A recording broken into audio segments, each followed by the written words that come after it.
expect any more palm room door press conferences in the near future? What was that all about? Wasn't that fun? A little fresh air this morning. It's good for everybody.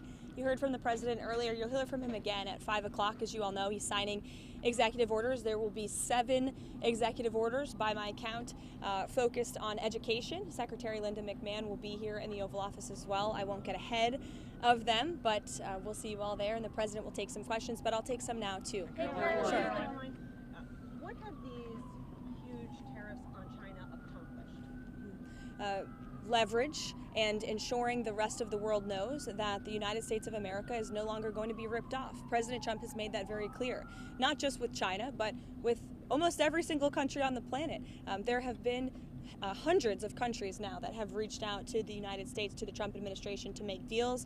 As I said yesterday, there were 18 proposals on paper that have been presented to our trade team, and we're negotiating on behalf of the American worker. And no other president has taken on such an endeavor. Many have talked about it. Many on both sides of the aisle have pledged to do what's right for the American worker and our manufacturing industry, but this is the first president to actually use the leverage of the United States to bring people to the table. But has that leverage actually worked? Because China hasn't made any concessions at all. Have some patience and you will see. We just heard from President Trump on Truth Social talking about Zelensky in the Wall Street Journal article that just came out. Has the U.S. asked Ukraine to give up Crimea as part of this negotiation for a peace? And also, will he be meeting with Zelensky in Rome this weekend? Well, as President Trump rightfully pointed out in that statement, it was President Obama who gave up Crimea, who allowed Russia to take it over in 2014. And so the president is not asking Ukraine to recognize Crimea. Nobody has asked them to do that. What he is asking is for people to come to the negotiating table recognizing that this has been a brutal war for far too long. And in order to make a good deal, both sides have to walk away a little bit unhappy. And unfortunately, President Zelensky has been trying to litigate this peace negotiation in the press. And that's unacceptable to the president. These should be closed-door negotiations. The president's national security team, his advisors, have exuded significant time, energy, and effort to try to bring this war to an end. The American taxpayer has funded billions of dollars in this effort, and enough is enough. The president's frustrated. His patience is running very thin. He wants to do what's right for the world. He wants to see peace. He wants to see the killing stopped. But you need both sides of the war willing to do that. And unfortunately, President Zelensky seems to be moving in the wrong direction. Does the president think that Europeans are doing enough, and some countries are spending more in defense, reaching the 2% threshold? So what does the president think about European support for Ukraine?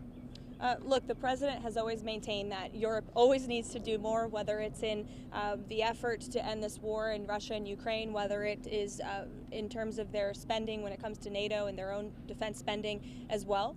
He's made that clear to them in private and also in public. You've seen it when we've had many different European leaders coming to the White House. We'll have one tomorrow, of course. Norway will be here tomorrow. Caroline, thank you. As the president, in his conversations with Zelensky or others, has he threatened to walk away if that is not accepted by the end of the day today? Not by the end of the day today, but the president has maintained that his frustration is growing and he needs to see this thing come to an end. Will President Trump and President Putin meet in Saudi Arabia next month? Is that the plan?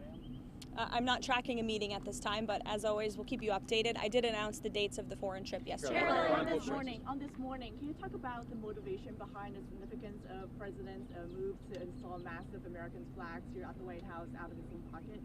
I'm sorry? Can you talk about the motivation behind, as well as the significance of the president's move to install massive American flags? Oh, the flags.